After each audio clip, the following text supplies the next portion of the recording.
تقوی کا جو مفہوم ہے اردو میں وہ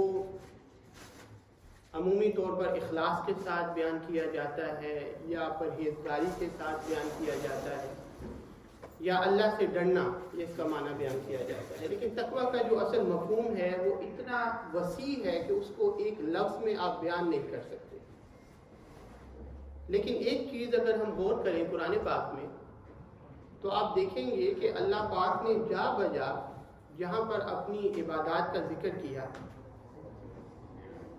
مثلا فرمایا روزوں کے حوالے سے یا ایھا الذین آمنوا کتب علیکم الصیام کما کتب علی الذین من قبلکم لعلکم تتقون. اب غور کریں اس آیہ کریمہ میں اللہ پاک نے فرمایا کہ اے ایمان والو،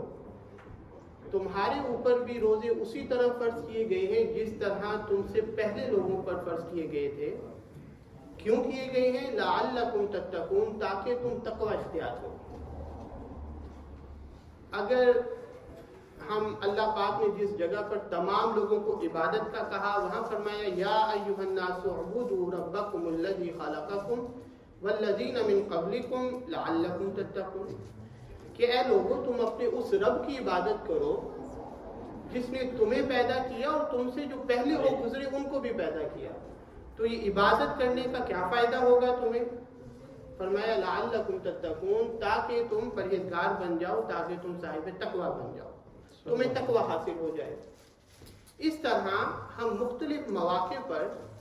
دیکھتے ہیں کہ جہاں پر اللہ پاک اپنی عبادت کرنے کا کہتا ہے یا کسی حکم کو ہمیں کہتا ہے کہ اس کی بجا آوری کرو تو فرماتا ہے کہ اس کا مقصد یہ ہے تاکہ تم صاحب تقوی ہو جاؤ. آج ہم یہ دیکھتے ہیں کہ کیا یہ تقوی ہی اصل مقصد ہے یا یہ ذریعہ ہے جس کے ذریعے اللہ پاک ہمیں کوئی اور چیز دینا چاہ رہا ہے اور وہ اصل مقصد ہے ہماری زندگی کو گزارنے کا. یہ تو ہمیں پتہ لگ گیا کہ عبادت کرنے سے تقوی حاصل ہوتا ہے، روزے رکھنے سے تقوی حاصل ہوتا ہے، لیکن اس تقوی حاصل کرنے کے بعد کیا حاصل ہوتا ہے وہ آج دیکھتے ہیں، تاکہ ایسا نہ ہو کہ ہم تقوی تک رہ جائیں اور تقوی کا مفہوم بھی ہمیں نہ پتہ لگے. تقوی کا مفہوم تب پتہ لگے گا کہ تقوی سے جو چیز حاصل ہوتی ہے وہ ہم میں پیدا ہوئی یا نہیں ہوئی. اگر وہ پیدا ہوئی تو پھر اس کا مطلب ہے کہ تقوی جو ہے کام کر رہا ہے، ہمیں تقوی حاصل ہو چکا ہے. اور تقوی ایسی چیز بھی نہیں ہے کہ جو عمومی طور پر ہمارے ذہنوں میں ہے کہ تقوی شاید کوئی ولایت کا مقام ہے یا اللہ کے ولی ہیں انہی کو تقوی حاصل ہوتا ہے، یا اللہ پاک جو ہے صرف ریکوائر کرتا ہے ان متقین سے، صاحب تقوی لوگوں سے کہ وہ اس کو قائم رکھے. نہیں، تقوی ایک ایسی چیز ہے جو ایک مسلمان، ادنا مسلمان جس نے ایک عمل بھی نہیں کیا، اس سے بھی اللہ ریکوائر کرتا ہے کہ اس کو تقوی حاصل ہونا چاہیے. اور جب کوئی انسان مسلمان بنتا ہے، کلمہ پڑھتا ہے اور دائرہ اسلام میں داخل ہوتا ہے، اس کو وہ جو کوالٹی تقوی کی ہے وہ حاصل ہو جاتی ہے، وہ اس ٹائم متقی بن جاتا ہے. لیکن اس کو قائم رکھنے کے لیے اس تقوی کو اللہ پاک نے جو ہمیں عبادات دی ہیں، ہمیں کہا نماز پڑھو، ہمیں کہا روزے رکھو، ہمیں کہا زکوٰۃ دو، حج کرو، ہمیں کہا قربانی کرو. یہ وہ جو تقوی ہمیں ایک بنیادی کوالٹی جو ہمیں اللہ پاک کی طرف سے گفٹ ایز اے گفٹ ہمیں ملتی ہے، اس کو قائم رکھنے کے لیے یہ عبادات اللہ پاک نے ہمیں کہا کہ ان کو کرتے رہا کرو. میں مثال آپ کو دوں، یعنی اگر آپ قرآن پاک میں انبیاء علیہ السلام کے جو واقعات ہیں اپنی قوموں کے ساتھ وہ پڑھیں تو آپ دیکھیں گے کہ ہر نبی نے اپنی قوم کو کیا کہا، یعنی ان کو دعوت ایمان دینے کے لیے جو الفاظ بیان کیے. مثلا حضرت نوح علیہ السلام کے بارے میں اللہ پاک نے فرمایا اذ قال لهم اخوهم نوح الا تتقون. ابھی ان کی قوم ایمان نہیں لائی لیکن نبی کہہ کیا رہا ہے ان کو. اللہ پاک نے فرمایا کہ نوح علیہ السلام نے جو ان کے قومی بھائی تھے انہوں نے اپنی قوم سے کیا کہا، کیا تم تقوی اختیار نہیں کرتے. حضرت ہود علیہ السلام کا ذکر آتا ہے تو اللہ پاک نے فرمایا اذ قال لهم اخوهم ہود الا تتقون. ہود علیہ السلام نے بھی اپنی قوم سے ایمان لانے کے لیے جب کہا تو کس انداز میں کہا، الا تتقون، کیا تم تقوی اختیار نہیں کرتے.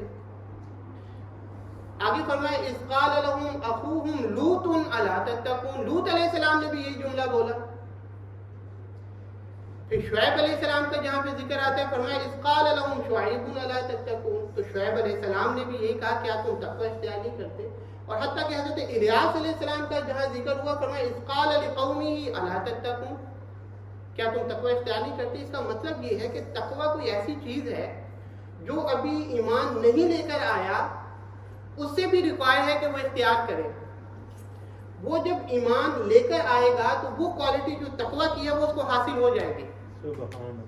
لیکن اس کو مینٹین رکھنے کے لیے ضروری ہے کہ وہ عبادات جو اللہ پاک نے ہمیں دی ہیں ان کو ہم کرتے رہیں، جیسا کہ میں نے آیہ کریمہ کی تلاوت کی سورہ بقرہ میں، یا ایھا الناس اعبدوا ربکم الذی خلقکم والذین من قبلکم لعلکم تتقون، اے لوگو تم اپنے اس رب کی عبادت کرو جس نے تمہیں تخلیق کیا، تمہیں عدم سے وجود میں لایا، اور ان کو بھی جو تم سے پہلے ہو گزرے ہیں، کیوں؟ لعلکم تتقون، تاکہ تم تقوی اختیار کرو۔ اب وہ جو سوال ابتدائی میں نے کہا کیا تقوی ہی مقصد ہے یا تقوی کے ذریعے بھی اللہ ہمیں کچھ دینا چاہ رہا ہے، اور ہمیں پتہ کیسے لگے کہ ہمیں تقوی حاصل ہو گیا ہے؟ تو پہلے سن لیں کہ تقوی تو عبادت کا ثمرہ ہے، عبادت کا فائدہ کیا ہے کہ تقوی ملتا ہے، تقوی کا فائدہ کیا ہے؟ اس کے لیے یہی آیہ کریمہ جو عمومی طور پر آپ سنتے ہیں ان ایام میں، لن ینال اللہ لحومها ولا دماؤها ولکن ینالہ التقوی منکم، کہ اللہ کے ہاں تمہاری قربانیوں کا گوشت اور خون نہیں پہنچتا بلکہ اللہ کے ہاں تمہارا تقوی پہنچتا ہے۔ اسی سے بالکل پہلے پچھلی آیت کا جو حصہ ہے وہ اگر پڑھیں تو اللہ پاک فرماتا ہے کذالک سخرناها لکم لعلکم تشکرون، فرمایا یہ جو چھپائے ہیں جانور ہیں جو ہم نے تمہارے لیے مسخر کر دیے جن کو تم ذبح کرتے ہو، فرمایا یہ اس وجہ سے کیے ہیں تاکہ تم اللہ کا شکر ادا کرو۔ تو پتہ لگا کہ تقوی کا اثر یہ ہوتا ہے کہ انسان اللہ کا شکر گزار بندہ بنتا ہے۔ اگر ہم قربانی بھی کریں، یہ بڑی غور کرنے والی بات ہے، کیونکہ ہم نے عبادات کو بھی ایک رسم بنا لیا، ایک روٹین ہے تو چل جاتی ہے، نہیں، ذرا غور کریں کہ اگر عبادت جب ہم کرتے ہیں اور اس کے بعد ہم اللہ کے شکر گزار بندے نہ بنے، ہم سارا دن گزار دیں اور رات تک ہمیں خیال ہی نہ آئے کہ میں گھر سے نکلا تھا، میرے ہاتھ پاؤں سلامت تھے، میری گفتگو میں نے کی، میری زبان سلامت تھی، میں صحیح سلامت گھر واپس آ گیا، میں سانس لیتا رہا، میرا کوئی ایکسیڈنٹ نہیں ہوا، میرے بچے رات سونے لگا ہوں تو بیڈ پر سو رہے ہیں، بالکل صحیح سلامت ہیں، کوئی پریشانی نہیں ہے، میں صبح اٹھا ہوں تو میں اٹھ گیا، میں مرا نہیں، اللہ پاک نے میری جان نہیں نکالی، مجھے ایک اور موقع دیا توبہ کرنے کا، اپنی عبادت کرنے کا۔ اگر یہ سارا دن گزرنے کے بعد بھی خیال نہیں آ رہا تو اس کا مطلب ہے جب خیال نہیں آئے گا تو شکر کیسے ادا کریں گے؟ شکر تو تب بھی ادا کریں گے کہ وہ احساس ہو، وہ احساس جو ہے وہ تقوی پیدا کرتا ہے، اور تقوی کیا پیدا تقوی آپ کو کیسے ملتا ہے؟ جب اللہ کی عبادات کریں۔ تو پتہ یہ لگا کہ اللہ پاک نے جہاں پہ فرمایا لن ینال اللہ لحومها ولا دماؤها ولکن ینالہ التقوی منکم، کہ اللہ کے ہاں نہ تمہاری قربانیوں کا گوشت پہنچتا ہے نہ خون پہنچتا ہے، بلکہ اللہ کے ہاں تمہارا تقوی پہنچتا ہے، وہ تقوی جو ریکوائر تھا تم سے ایز اے مسلم۔ میں نے بتایا تقوی کوئی ایسی چیز نہیں ہے کہ جو کسی ولی کو ہی نصیب ہوتی ہے، تقوی وہ چیز ہے جو ہر مسلمان کو ابتداء نصیب ہو جاتی ہے، ہاں وہ عبادت نہ کر کے اس کو کھو دے تو الگ بات ہے۔ اس وجہ سے آپ سورہ بقرہ کی بالکل ابتدا میں جب پڑھیں گے، قرآن پاک کی ابتدا ہے، کیا فرمایا اللہ پاک نے؟ فرمایا الف لام میم ذالک الکتاب لا ریب فیہ ھدی للمتقین، فرمایا یہ قرآن جو ہے یہ ہدایت کس کے لیے؟ متقین کے لیے ہے۔ تو سوال بھی کر سکتا ہے بھی متقین کے لیے، ہم تو متقی نہیں ہیں، وہ جو ہمارے ذہنوں میں مفہوم ہے تقوی کا، تو ہم تو متقی نہیں ہیں تو ہمارے لیے تو ہدایت نہیں ہے، نہیں، یہ متقی ہر مسلمان ہے جس کو اللہ پاک نے متقی بنا دیا تھا، اب اس کے بعد اگر اس نے تقوی کھو دیا ہے تو وہ اس کا مسئلہ ہے کہ اس نے اللہ کی عبادات نہیں کی۔ اس لیے اللہ پاک فرماتا ہے اب قرآن پاک کی ہدایت حاصل کرنی ہے تو پھر اللہ پاک کے جو احکام ہیں، جو اس کا حکم ہے، جو اس کی عبادات ہے، جو اس نے ہمیں کہی ہیں، ہم اس کی بجا آوری کرتے رہیں تاکہ وہ تقوی ہمیں حاصل رہے، اور پھر ہم جب قرآن پڑھیں تو قرآن سے ہمیں ہدایت ملے۔ جو مسلمان نہیں ہے،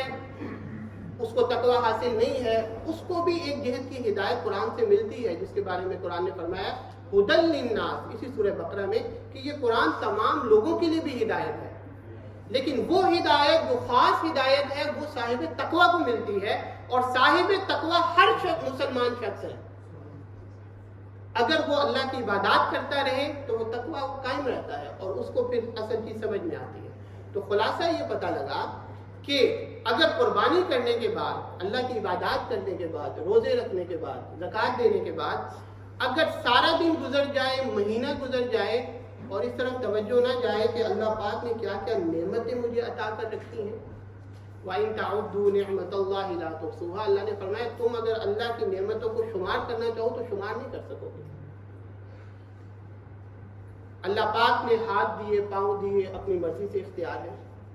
اس سے بڑا کرم اللہ پاک نے یہ کیا جو ہمارا سانس ہے وہ ہمارے اختیار میں نہیں دیا کہ ہم سو جائیں گے تو اس کو چلائے گا کون، فرمایا تم آرام کرو میں اس کو چلاتا رہتا ہوں۔ یعنی اللہ کی اتنی نعمتیں ہیں،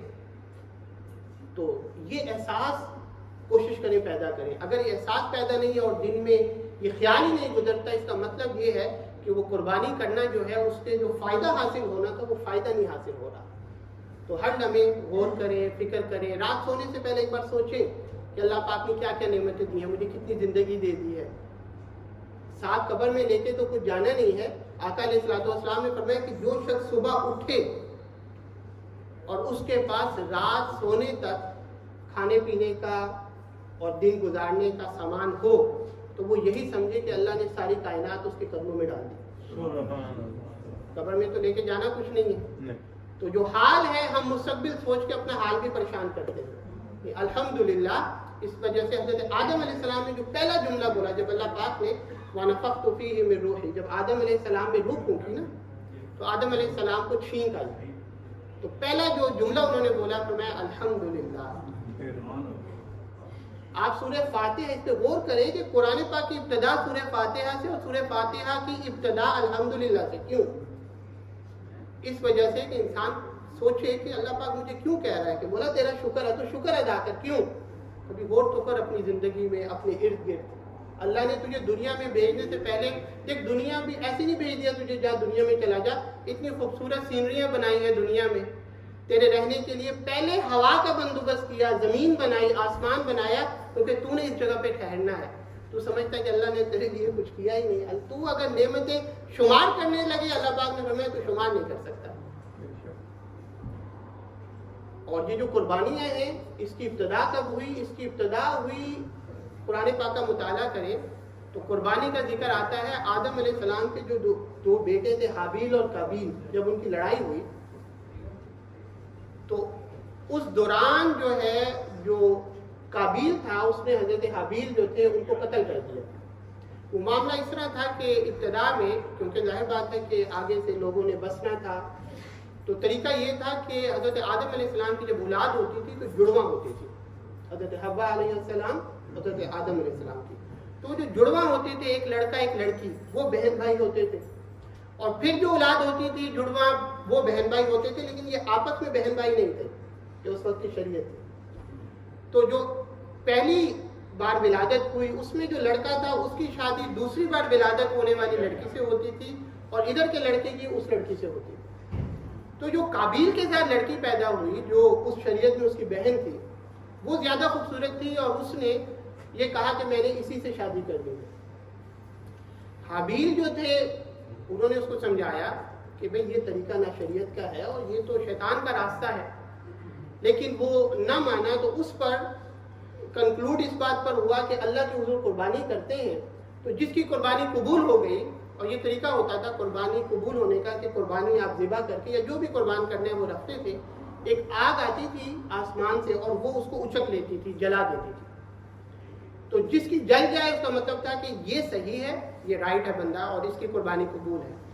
تو جب انہوں نے ایسا کیا تو حضرت حابیل جو تھی ان کی قربانی قبول ہوئی، وہ جل گئی آ کے، اس پر اس نے حسداً ان سے انتقام لینے کے لیے ان کو قتل کر دیا۔ یہ پہلا قتل بھی تھا، تو یہ پہلی قربانی جو قبول ہوئی، اور جب اس نے حسداً ان سے کہا کہ میں تمہیں قتل کر دوں گا، تو حابیل علیہ السلام نے آگے سے کہا انما یتقبل اللہ من المتقین، کہ اللہ نے اگر میری قربانی قبول کی ہے تو اللہ تو متقین سے قبول کرتا ہے، وہی تقوی والی بات میں نے جو ذکر کیا ہم سے۔ تو یہ پہلی. اور بعد میں اللہ پاک نے فرمایا وَلِكُلِّ أُمَّةٍ جَعَلْنَا مَنسَكًا لِيَذْكُرُوا اسْمَ اللَّهِ عَلَىٰ مَا رَزَقَهُم مِّن بَهِيمَةِ الْأَنْعَامِ کہ اللہ پاک نے ہر امت پر قربانی کو مقرر کیا. ہر امت پر قربانی مقرر ہے جس طرح ہمارے اوپر ہے. لیکن جب حضور سے پوچھا گیا کہ ما هذه الأضاحي کہ یہ قربانیاں کیا ہیں، تو حضور نے ہماری قربانی کی نسبت ہر امت میں رہی قربانی، لیکن ہماری قربانی کی نسبت اللہ پاک نے حضرت ابراہیم علیہ السلام کی طرف کی. فرمایا سنت ابیکم ابراہیم، یہ تمہارے ابراہیم علیہ السلام تمہارے باپ جو ہیں ان کی سنت ہے. اور وہ کیسی سنت ہے وہ ہمیں واقعہ ہمارے علم میں ہے کہ کس طرح اللہ پاک نے ان کا امتحان لیا، اب خواب دکھایا، بچے کو ذبح کر رہے ہیں. نبی کا خواب وہی ہوتا ہے اور بچہ کس طرح راضی ہوا، یہ واقعات آپ نے سنے ہوئے. اور کیا تربیت ہوتی تھی جب انہوں نے خواب سنایا اپنے بچے کو انی ارا فی المنام انی اذبحک فانظر ماذا تری، تو انہوں نے کہا کہ میں نے خواب دیکھا ہے کہ میں تجھے ذبح کر رہا ہوں. تو بچہ سمجھ گیا کہ میرے والد جو ہے وہ نبی ہیں اور خواب جو نبی کا ہوتا ہے وہ وہی ہوتا ہے، تو حکم ہے اللہ پاک کی طرف سے. تو آگے انہوں نے بھی کہا ستجدنی انشاءاللہ من الصابرین کہ آپ جو اللہ نے کہا ہے وہ کر گزریے، آپ مجھے صبر کرنے والوں میں سے پائیں گے. وہ اللہ پاک نے مقصد ان کو ذبح کرانا نہیں تھا، وہ امتحان تھا. اور وہ جب کرنے لگے تو وہ اپنے امتحان میں کامیاب ہو گئے. اللہ پاک نے ان کی جگہ پہ وَفَدَيْنَاهُ بِذِبْحٍ عَظِيمٍ ان کی جگہ پہ جانور لے آیا اللہ پاک، اور وہ امتحان میں کامیاب ہو گئے. اور وہی سنت ہمارے لیے آج تک بن گئی.